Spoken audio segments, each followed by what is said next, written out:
Buenas tardes a todos. Bienvenidos a otro espacio más en Valija de Apócrifos, hoy de la mano con la Confederación de Comunidades Judías de Colombia y el profesor Marcos Peque. Tengo el inmenso gusto y placer de presentarles hoy al doctor Oscar Iván Zuluaga, precandidato presidencial por el Partido Centro Democrático. Tendremos con él una íntima conversación donde trataremos puntos para todos nosotros. El doctor Oscar Iván Zuluaga, nacido en Pensilvania, Caldas, trabajó en el sector de la metalurgia, ha sido miembro de la Junta Directiva del Banco de la República, FENALCO, Fedemetal, la Confederación de Comercio Colombo-Venezolana, ha sido senador de la República, ministro de Hacienda y también candidato presidencial.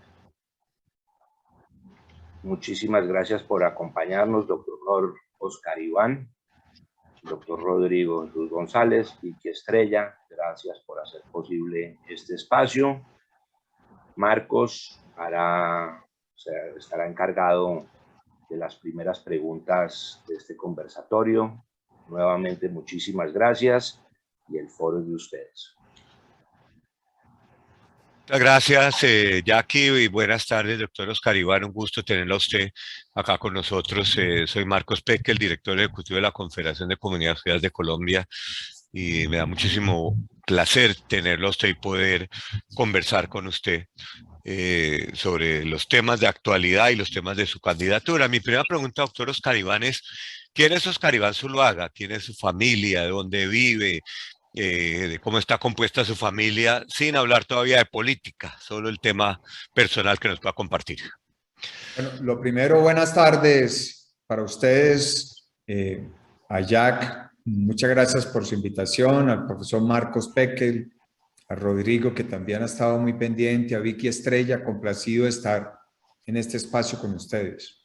Bueno, yo soy un colombiano nacido en un pequeño municipio, Pensilvania, Caldas, municipio cafetero, hijo de la provincia, de origen humilde. Mis padres no pudieron cursar bachillerato por las circunstancias en las que vivían. Mi vida ha trasegado en medio de dos caminos. El primero, he sido un empresario.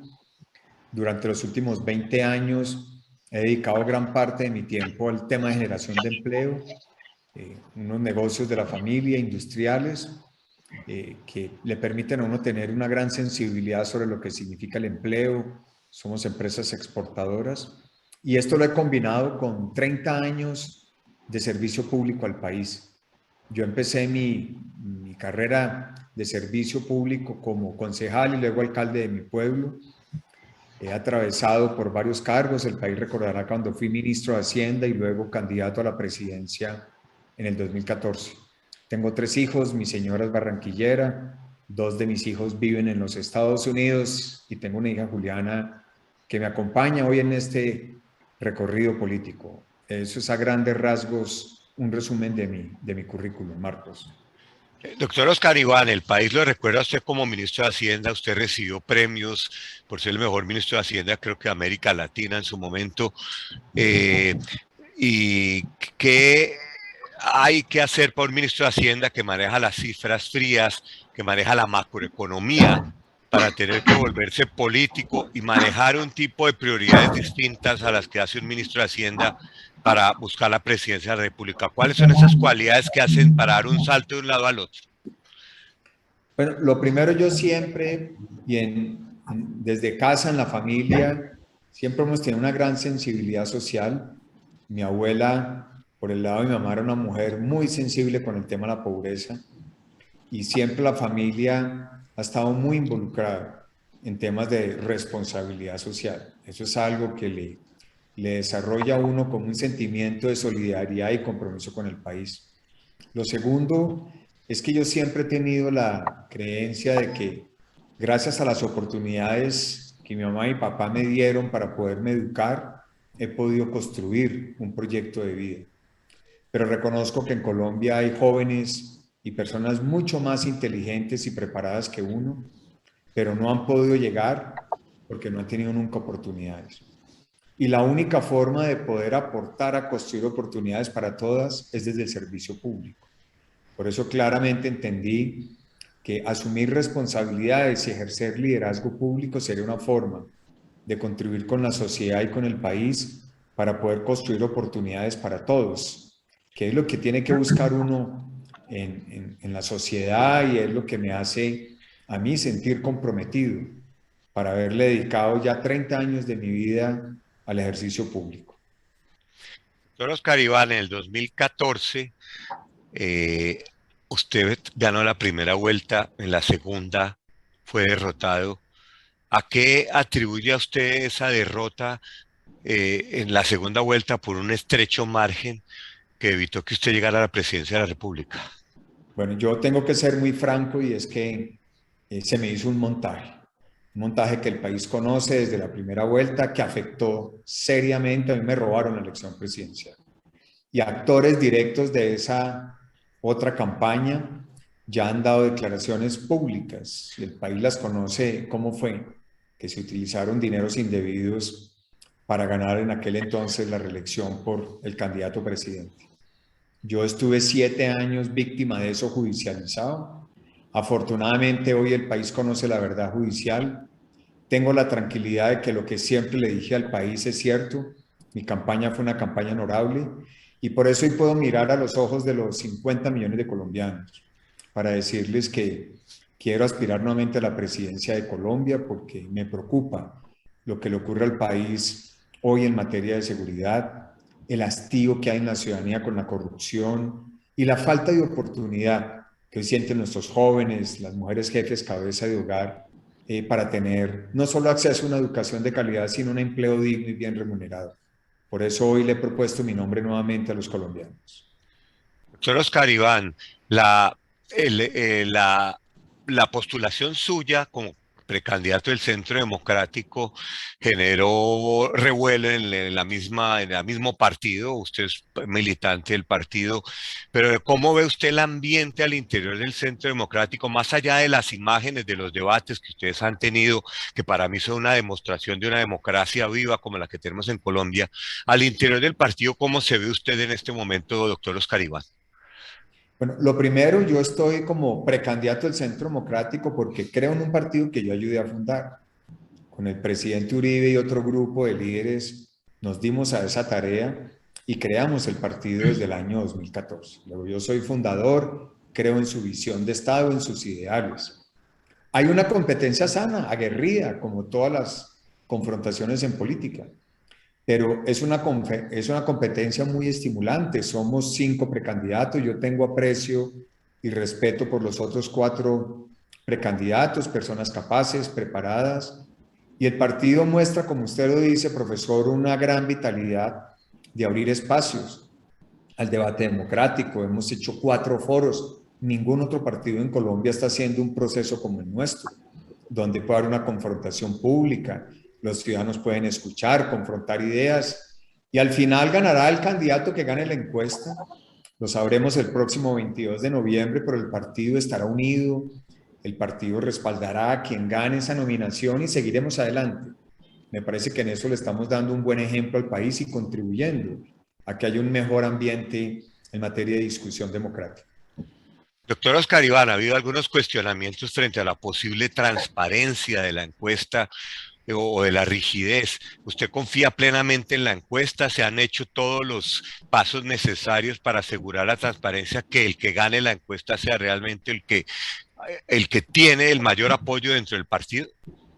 Yo confío porque pues, son 2 empresas serias. Ahí está Jan Hassi, el Centro Nacional de Consultoría. Va a haber una firma auditora. Hay procesos de veeduría. Me parece que el profesionalismo de estas empresas pues, es garantía para todos. Me parece que hemos tenido un grupo de compromisarios discutiendo las bases de lo que debe ser la encuesta y, bueno, democracia y mecanismo perfecto no existe. Yo creo que dentro de las opciones este era el mecanismo adecuado y ante todo necesitamos avanzar en una decisión rápida porque la gran preocupación y que yo le he expresado al país es construir una alianza política con otros sectores sociales y políticos, para llegar con un solo candidato a la primera vuelta y poder enfrentar a la izquierda populista, que puede significar un riesgo para la estabilidad democrática de Colombia. Si usted gana la encuesta, doctor Oscar Iván, y se convierte en el candidato oficial, ¿cuáles son los siguientes pasos para crear esa coalición que usted acaba de mencionar antes de la primera vuelta? ¿Y quiénes son los Concretar con personajes? nosotros, sí, Perdón. concretar con las otras fuerzas políticas y sociales. Yo he venido hablando con el Movimiento Ciudadano de Federico Gutiérrez, de Enrique Peñalosa, he venido hablando con Cambio Radical, el partido de la U, con el Partido Conservador, con grupos cristianos, he venido hablando con algunos sectores del Partido Liberal, invitándolos a que tomemos conciencia. Hay que pensar hoy más que nunca en el país. El país está en riesgo y el espejo es Perú. Perú hace 3 meses eligió un gobierno de izquierda, un gobierno populista, y las consecuencias están a la vista. En 3 meses, 2 crisis de gabinete. En las primeras 3 semanas de gobierno, 15% de las reservas internacionales se fugaron. Hoy hay desesperanza y desconcierto. Las familias peruanas están vendiendo sus activos por temor para salir del país. Eso no le puede pasar a Colombia. Y pasó en Perú porque no se unieron los sectores sociales y políticos. Por eso mi insistencia en que avancemos en esa dirección. Si queremos defender la democracia, proteger valores fundamentales como la familia, la libertad, la libre empresa, el emprendimiento, tenemos que unirnos para tener un solo candidato y evitar el riesgo de que gane la izquierda populista, que es un peligro para nuestra democracia. ¿Cuál sería, doctor Oscar Iván, el mecanismo para elegir un candidato antes de la primera vuelta? ¿A través de qué mecanismo? El mecanismo más transparente que ya se ha utilizado en certámenes anteriores sería una consulta interpartidista en el mes de marzo del año entrante que coincida con las elecciones de Senado y Cámara. Eso permitiría que todos los partidos o movimientos de ciudadanos que participemos, cada quien lleva su candidato y ganará el que tenga más votos. Me parece que es un mecanismo transparente, democrático, le da la confianza a quienes participan en el proceso y ojalá se pueda concretar en ese sentido. ¿Usted ve en el grupo de centro de Juan Manuel Galán y Alejandro Gaviria unos aliados posibles para llegar a esa coalición y de ahí sacar un candidato? No lo veo fácil. Yo creo que nosotros somos competidores, nos distancian muchas cosas. Por ejemplo, ellos hablan de legalizar la droga. Ellos tienen una postura sobre los temas de familia, de aborto y demás muy diferentes. Algunos de sus candidatos son personas que no tienen fe, lo han dicho públicamente, no creen en un ser superior. Me parece que hay unos elementos esenciales que no permiten avanzar en la construcción de una alternativa política. Ellos han sido fuerza y oposición del gobierno. Y me parece que el camino es que ellos armen su propia coalición y creo que eso es bueno para el país. Tener 3 o 4 opciones desde la primera vuelta permitiría dar tranquilidad de poder neutralizar con mucha más efectividad la aspiración de la izquierda populista y ofrecerle unas opciones a Colombia claras, con diferencias, para que el país tome la mejor decisión. Usted mencionó unos temas, doctor Oscar Iván, el tema del aborto, el tema de la familia, que en últimas, al final del día, cuando se trate de detener a la izquierda, habría que hacer compromisos sobre ellos, incluso con la coalición de la esperanza. ¿Estaría usted dispuesto a hacer compromisos sobre esos temas o dejarlos de lado para que el objetivo que usted se propone de vencer a la izquierda se pueda lograr? Yo pienso que hay temas sustanciales que uno tiene que tener unos puntos de encuentro, sobre todo para poder armar una coalición y competir en una primera vuelta. Ya será diferente un escenario de segunda vuelta, dependiendo de cuáles sean los dos sectores o candidatos que puedan llegar a esa segunda vuelta, y seguramente habrá que mirar en ese momento cuál es el mayor interés para el país, dependiendo si un candidato nuestro llega o no a la segunda vuelta. Ahora lo que tenemos que garantizar es unirnos para tener esas posibilidades de enfrentar a la izquierda y poder asegurar el paso de un candidato de nuestro sector a la segunda vuelta presidencial. Doctor Oscar Iván, usted gana las elecciones en junio, digamos, en la segunda vuelta del año entrante, el 7 de agosto. ¿Cuáles son las primeras 3 acciones que usted emprendería como presidente de la República? Lo primero es el 8 de agosto radicar los proyectos que correspondan a las promesas que le he hecho al país. Yo hablo de unas reformas estructurales para poder generar un crecimiento económico vigoroso y una deuda pública sostenible. Temas como la reforma fiscal, la reforma pensional, la reforma laboral son determinantes para el país. Lo segundo, he asumido un compromiso claro, un Estado austero. Yo incluso he ido más allá. He dicho, vamos a eliminar el 4 por mil, que es un impuesto que afecta mucho a la pequeña y mediana empresa, reduciendo gasto burocrático y derroche innecesario. Aplicaré un decreto muy amplio de austeridad, porque esto es el camino para decirle a los ciudadanos que yo quiero recuperar una confianza para que pueda haber resultados. No hay nada más importante que la confianza de los ciudadanos en su gobierno y en las instituciones. Y la tercera decisión tiene que ver con poder convocar a todos los sectores de la sociedad para hacer realidad la propuesta de la reforma a la justicia y a la política a través de un mecanismo de referendo popular. Es un gran desafío y es la única forma de poder enfrentar la corrupción y poderle dar una respuesta a los ciudadanos. Uno de los mayores signos de debilitamiento de nuestra democracia es la pérdida de confianza en las instituciones, sobre todo en la justicia y en la política. Y por eso hay que dedicarle un esfuerzo grande para construir con la sociedad y con todos los sectores sociales esa propuesta que permita adelantar la convocatoria del referendo de iniciativa popular para poder hacer esa reforma a la justicia, a la política que el país ha estado esperando en los últimos 20 años y que es el camino para enfrentar decididamente la corrupción y recuperar la credibilidad de los ciudadanos en las instituciones. Doctor Oscar Iván, usted se ha opuesto, digamos, en términos generales a la forma en que se negoció el acuerdo de paz de La Habana, pero el acuerdo está ahí. Y ahí está, y se ha avanzado en algunas cosas, en otras no tanto, la JEP está ahí. ¿Cuáles serían sus propuestas frente a un acuerdo que ya incluso hace parte del bloque de constitucionalidad en muchos de sus temas para encaminarlo según su visión que debe tener? He dicho claramente lo siguiente, es un mal acuerdo, es un acuerdo de impunidad. Yo me opuse en el 2014 y pagué un costo muy alto por oponerme.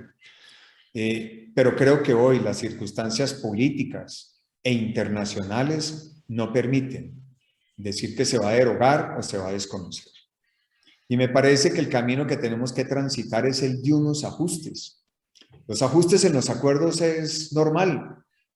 Cuando se firmó el acuerdo de Viernes Santo en Irlanda, hoy ya se han hecho 4 ajustes, porque hay momentos en que es necesario incorporarles esos ajustes.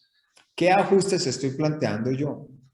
El primero, que quienes han cometido crímenes atroces y delitos de lesa humanidad no puedan estar en el Congreso hasta que la JEP se pronuncie, emita un fallo y cumplan esa pena. Es lo mínimo que deberíamos aspirar los colombianos. Delitos tan graves como violación de menores, reclutamiento forzado de menores, tienen que tener una sanción y así incluso lo establecen las normas del derecho internacional. Lo segundo, he planteado crear una sala especial para el juzgamiento de militares. Una sala especial porque no podemos aceptar que vayan a la JEP en igualdad de condiciones a quienes, aliados con el narcotráfico, atentaron contra los colombianos. Lo tercero, la JEP tiene que exigirle a las FARC lo que dijeron en el acuerdo, que iban a entregar bienes, iban a entregar diferentes activos para reparar sus víctimas. No lo han hecho. Y lo cuarto, hay que ajustar la curva de implementación de acuerdo a las posibilidades fiscales que tiene el país. Las condiciones fiscales del momento de la firma del Acuerdo de La Habana son muy diferentes a las que tenemos hoy. Hoy el país, por cuenta de la pandemia, que se constituye en la crisis más profunda que ha vivido la humanidad en los últimos 100 años, tiene mayores limitaciones fiscales. Eso exige reprogramar algunos de los compromisos que se habían asumido. Doctor Oscar Iván, uno de los temas, y lo mencionó Jackie cuando estábamos planeando esta entrevista, el tema de la lucha contra la droga. Ese tema nos ha puesto de largo y de ancho. Acabamos de capturar a un gran capo, vendrán otros, alguien lo reemplazará, se acabará el cartel del Golfo y vendrá otro. ¿Qué hacer en el tema de la lucha contra las drogas, doctor Oscar Iván? Mire, lo primero, y quiero que sea absolutamente claro, no estoy de acuerdo con la legalización de la droga. Y ese no es el camino.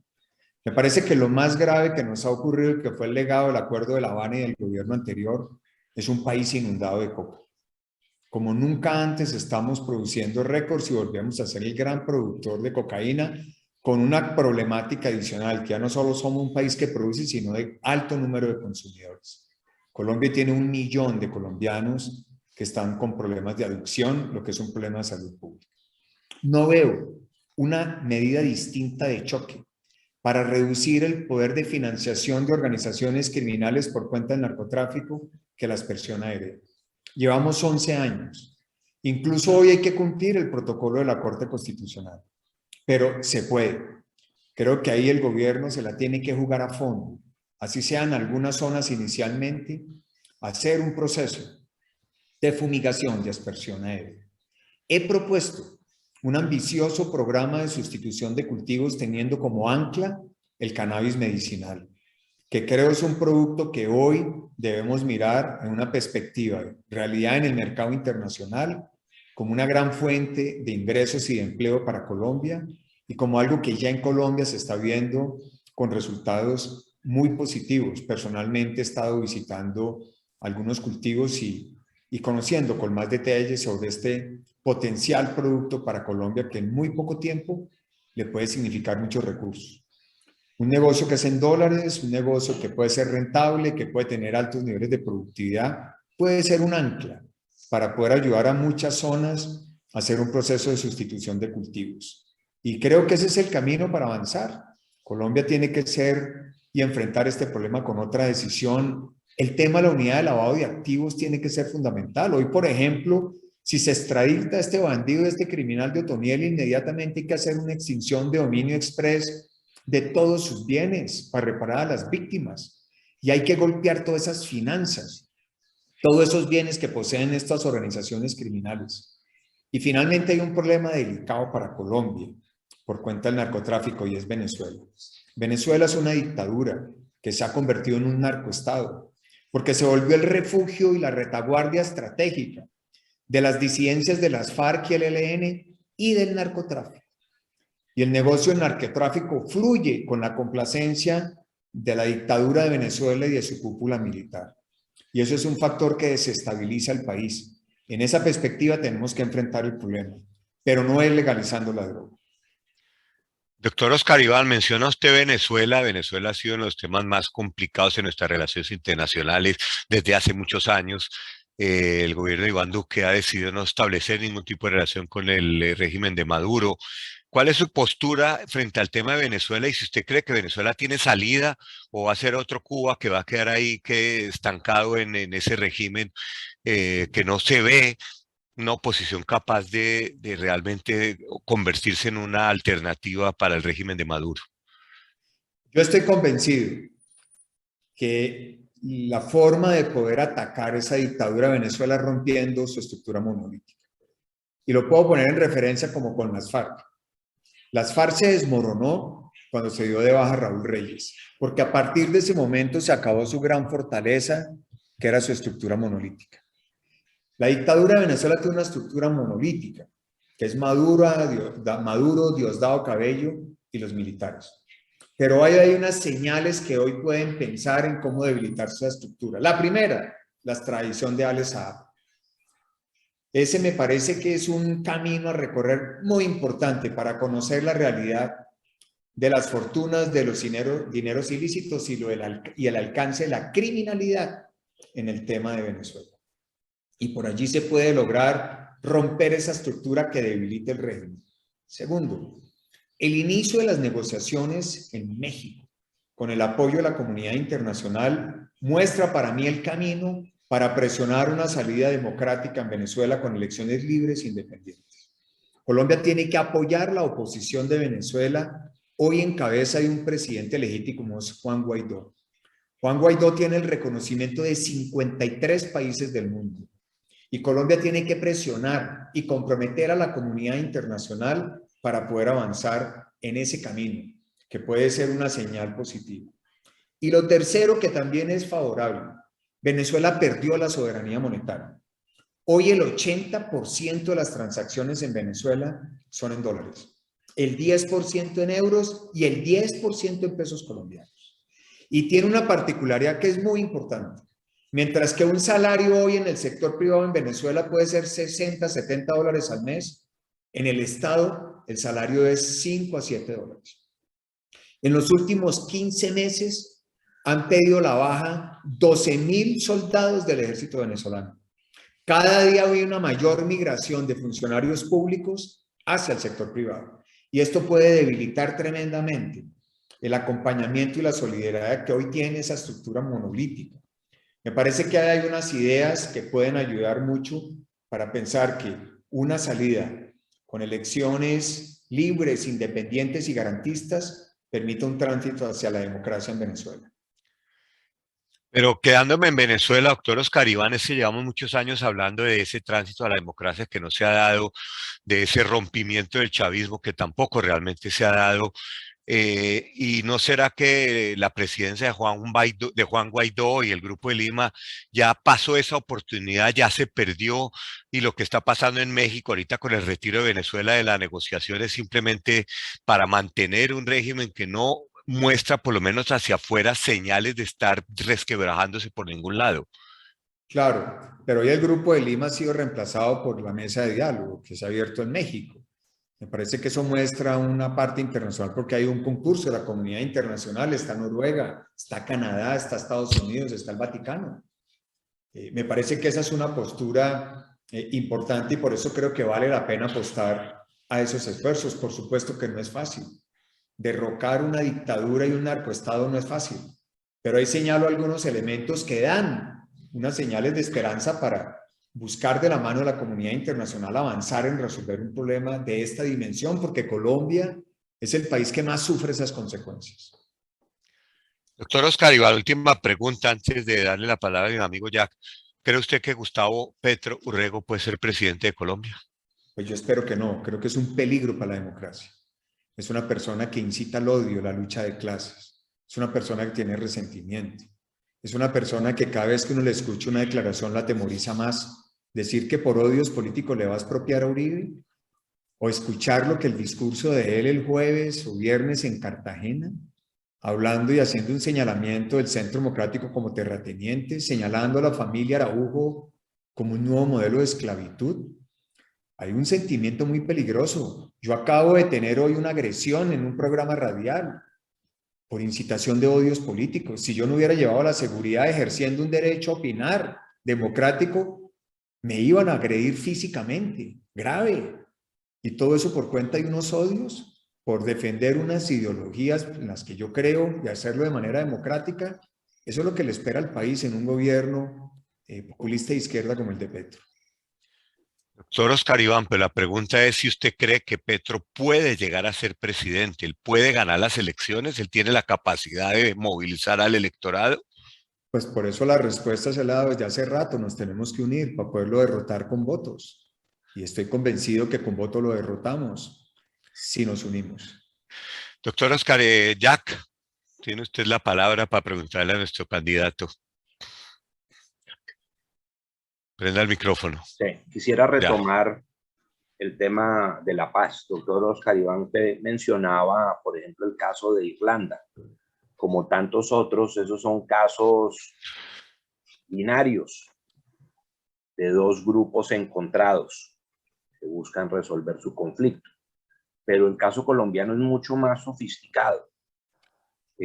Amén de todo lo que se pueda decir del acuerdo de paz con las FARC, en el mejor de los casos hay un grupo de excombatientes, exguerrilleros que se vincularon al proceso, pero queda otro grupo igualmente importante delinquiendo en las selvas, y ellos no son los únicos en el país que están armados y causando zozobra.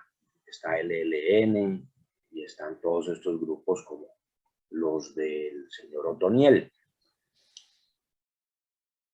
¿Está frustrada ya la capacidad de firmar algún acuerdo de paz con esos grupos? ¿Hay alguna manera diferente al combate militar para integrarlos a una vida democrática? A ver, Jack, primero, con las disidencias de las FARC ya no hay nada que hacer. son organizaciones criminales, tuvieron la oportunidad y fíjese en lo que terminó Iván Márquez. Y no solo Iván Márquez hoy en esas disidencias, sino es el cerebro de todo eso que hemos denominado hoy terrorismo urbano. Los vándalos, los bloqueos, esa alianza con el narcotráfico para crear el caos y la anarquía, el cierre de 34 días del puerto de Buenaventura este año, cortando la cadena de suministro para Colombia. Ahí hay que combatirlos ferozmente, hay que capturarlos y ahí no puede haber más oportunidades, porque la tuvieron y la respuesta ha sido esa. Con el ELN yo creo que siempre tiene que existir esa puerta abierta de buscar un proceso de negociación. ¿Yo qué he dicho? He dicho que nosotros como sociedad y un Estado tiene que dar, por ejemplo, siempre la posibilidad de desmovilización a quien actúa al margen de la ley y quiere reivindicarse. Siempre tiene que estar ahí presente. Y con el ELN, la disposición de buscar una negociación. ¿Bajo qué premisas? Eso sí hay que discutirlo, porque no creo que podamos repetir la historia de La Habana. La historia de La Habana nos deja muchas enseñanzas en lo que es prácticamente entregar un Estado de igual a igual. Y yo creo que un Estado jamás se puede sentar con una organización que ha delinquido tantos años en esa alianza con el narcotráfico a un diálogo de iguales. Tiene que haber unas exigencias mínimas que hagan digna un proceso de negociación. Eso es lo que en su momento tendrá que discutirse, pero voluntad siempre para buscar una paz negociada con sectores que actúan al margen de la ley. Yo la tengo, la tendré, y me parece que el Estado siempre tiene que estar con esa disposición. Pasando al tema económico, empresarial. Es el sentir de muchos que cada vez se hace más difícil hacer empresa y aún más mantenerla. Estamos muy regulados, controlados, protocolos, mucha burocracia, muchas entidades administran y coadministran el desempeño del sector privado. Más allá de sanear las finanzas, como usted mencionaba hace unos minutos, ¿qué se puede hacer para hacer más eficiente el desarrollo empresarial en el país? Bueno, ese es un tema muy relevante. Yo creo que hay que actuar en varios frentes. Primero, pues obviamente la premisa esencial siempre será el tema de la seguridad, porque todo se puede complicar cuando no hay esa seguridad, no solo desde el punto de vista personal, íntegra, sino después en un plano de seguridad jurídica. Lo que necesita todo ciudadano, todo empresario es tener esa garantía de protección de su vida y de su integridad y tener unas reglas de juego claras para poder acometer la inversión. Segundo, hay que trabajar en el concepto de un Estado distinto. Yo he dicho que necesitamos un Estado moderno y eficaz. Y creo que el camino hoy es la conectividad. Vivimos un siglo digital. Yo lo he puesto en estos términos: país digital, gobierno digital, sociedad digital. Hoy el celular inteligente es la puerta para todo. Un ejemplo concreto: ¿cómo es que Colombia no tiene un expediente judicial? Manera digital. El expediente judicial digital nos ahorraría por lo menos 10 años, según hablaba con el ministro de Justicia, reduciría la demora de un proceso judicial en Colombia. Y es algo que se puede hacer, tiene un costo de $1.000 millones. No es posible que como país no tengamos esa capacidad. Un expediente digital, imagínese cualquier ciudadano desde su celular consultando su proceso, en qué va en el juzgado, ante el tribunal o generando los documentos, como existe en todo país civilizado de mediano ingreso. Conozco muy bien cómo funciona el expediente judicial en Brasil. Esta mañana en un foro me hablaba uno de los abogados cómo funciona en Luxemburgo y otros países donde él trabajó. Eso es una fantasía. Eso lograría 1000 problemas de corrupción, de transparencia, de eficiencia, de papeleo. Y hay que llegar allá. Estonia es un pequeño país en Europa. El 98% de sus trámites, todos están en el celular, ustedes lo saben. Y eso le dio a Estonia un ahorro de $500 millones al año. Nosotros tenemos que meternos en eso. Usted no consigue un sector como el de la salud y no tenga un sistema de información única. Por eso jamás podemos saber cuántos son las deudas, porque no hay forma de cruzar.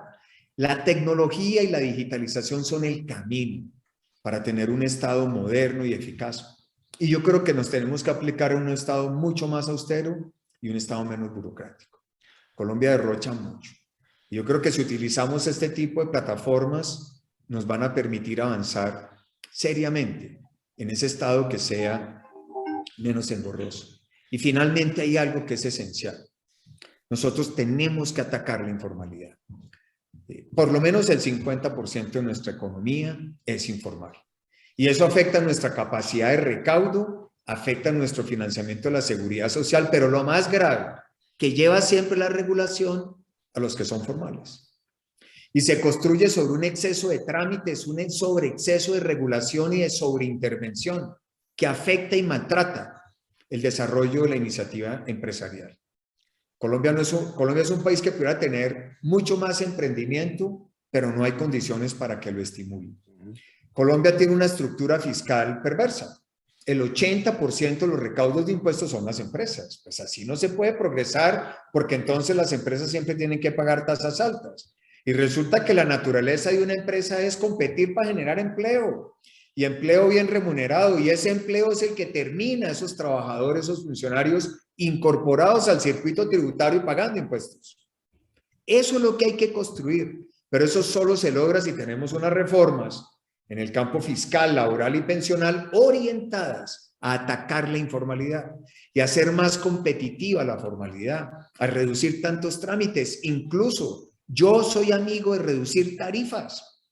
Si con reducir tarifas atraemos muchos más al circuito económico, vamos a ganar en el mediano y largo plazo como país. Y eso es lo que yo creo que tenemos que hacer. Hay que sincerar esa discusión, porque en Colombia ser informal se volvió un gran negocio, porque está totalmente equivocado el diseño de la concepción de normas, de leyes, de tarifas, de reglamentos hacia lo formal, y eso asfixia. Por eso nuestro país es un sistema que tiene las tasas de impuestos más altas del mundo para las empresas. El doctor Oscar Iván, ya creo que vamos a ir terminando para respetar los 45 minutos. ¿Qué ha hecho bien el gobierno de Iván Duque Márquez? Mire, cosas positivas. Me parece que el manejo de la pandemia es exitoso. Este año va a crecer el 10%. Y eso es en parte al manejo de la vacunación, que permitió un retorno a las actividades.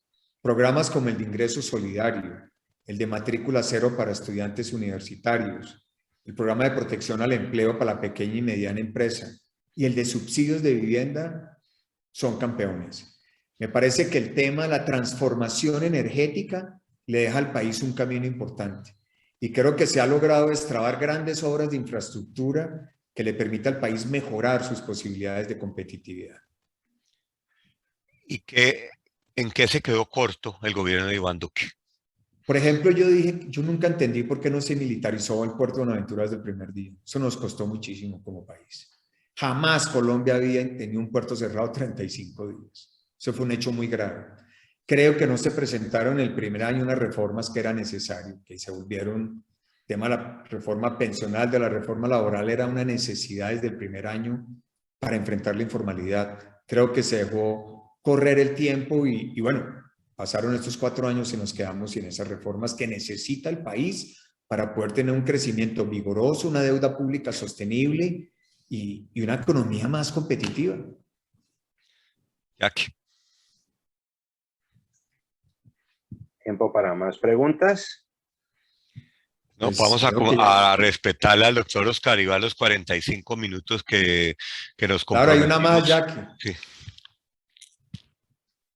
¿Estamos más cerca de llegar a un dólar de 5.000 o a regresar a uno de 3.000 y que le conviene al país? Depende de quién gane la elección presidencial. Si gana la izquierda, el de 5.000. Yo espero que con el trabajo que estamos haciendo, y espero contribuir a que Colombia no corra ese riesgo y tengamos una economía sana, donde se respete la iniciativa privada, el emprendimiento, la familia y la libertad. Una última pregunta. Cuando un país vive las situaciones que tenemos nosotros muy a menudo, ni existe el presupuesto ni el tiempo para pensar en campos como la cultura, la ciencia, el deporte. ¿Qué hay para dinamizar esos sectores? Darle otro carácter a Colombia. Jackie, yo creo que eso empieza desde la propuesta que hice en el 2014, que sigue siendo vigente porque no la hemos cumplido plenamente, la jornada escolar completa. Si nosotros tenemos nuestros jóvenes estudiando en todos los colegios públicos, municipios, ciudades del país de 8 de la mañana a 3 de la tarde, nos va a dar un espacio muy importante. que las horas van a ser más deporte, más cultura, más arte, más humanidades, más desarrollo integral. Y eso nos lleva a una masificación. Si los jóvenes los tenemos en actividades de ese tipo, vamos a crear una cultura para desarrollar esa parte que es esencial en la formación de nuestros jóvenes y de las personas. Yo creo que desde la jornada escolar se puede hacer la gran revolución, desde el punto de vista cultural, deportivo, de conocimiento de estas áreas de economía naranja que son tan importantes. Yo soy un firme convencido de que todo lo tenemos que construir desde la educación. Ahí está la base para poder resolver gran parte de nuestros problemas. Muchísimas gracias, doctor.